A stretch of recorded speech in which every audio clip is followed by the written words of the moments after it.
Hello and welcome to another exciting episode of Overexplaining Art.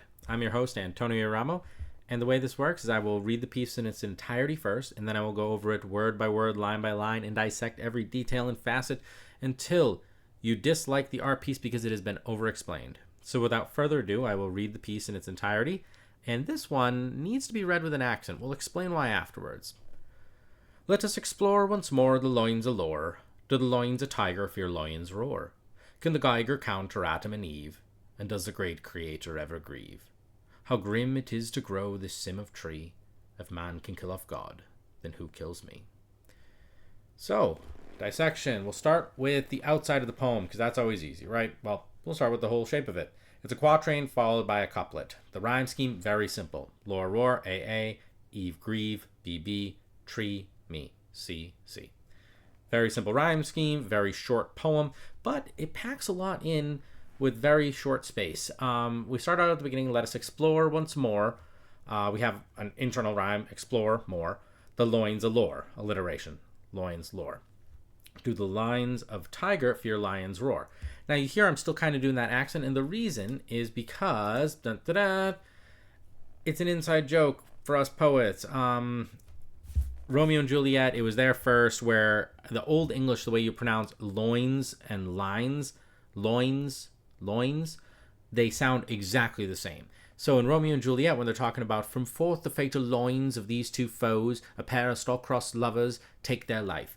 It's a joke because he's talking about the lineage of the two families, and that's why, they're going to run into problems, and also because of the loins, because they're getting it on. So we make that play, the loins, lines. I'm stealing it from Shakespeare, but I took it a step further. So I think I'm allowed to do that because I add in lions, which is also very similar in sound and also very similar in the letters. The same letters of loins as in lions. You're just swapping the I and the O for the O and the I, and there you have it. And where you have lions, you have lions, tigers, and bears. Oh my. And what is this? Tiger is spelt with a Y. Now, why would that be?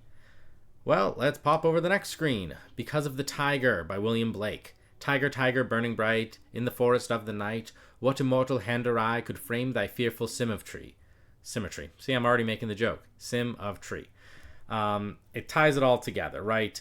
I'm questioning, let's explore once more the loins of lore, the origins of the story, the loins of lore. Do the lines of tigers fear lions roar? The lion being the king of the jungle. Do the tigers fear them? Do the lines of tigers, do the lineage of tigers fear lions roar, or do the lines upon the tigers that appear on tigers fear the lions roar, right? Can the Geiger counter Adam and Eve? A Geiger counter, it counts the stuff that comes out of Chernobyl, right? So this is really questioning, and rather than counting like 1, 2, 3, we're saying can it counter against something, right? Can the Geiger counter Adam and Eve, meaning can science go up against God and creationism and all that? Does the great Creator ever grieve? So we're furthering these questions that we have for God. How grim it is to grow the sim of tree. We already touched on that, the sim of tree, the fearful symmetry of the tiger, but we're also saying it is how grim it is to grow this simulation of tree, this artificial life that we've been growing, right? We've been doing a lot of stuff with AI lately, so it's asking if it's, kind of not good to be doing such a thing. We also have the alliteration of grim and grow, right? If man can kill off God, then who kills me? It echoes the thoughts of Nietzsche, where it's sort of like, man killed off God and then became God sort of deal. So if we can kill off God, if we become God, then who kills us? And it's really that question of if we create life. God created life, he created us, and then we killed off God. And so any life that we possibly create in our simulations it's most likely going to kill us. That's sort of it answers itself. So a lot packed into this short area, and obviously Adam and Eve, right? Instead of Adam and Eve. Can the Geiger counter Adam and Eve? Going further with the whole science versus God aspect of it. So I just explained it all to you. If you have any questions, drop them in the comment section. If you like the piece, let me know. Give me a like, a follow, subscribe, do all that fun stuff, and I will see you next week for another episode of Overexplaining Art.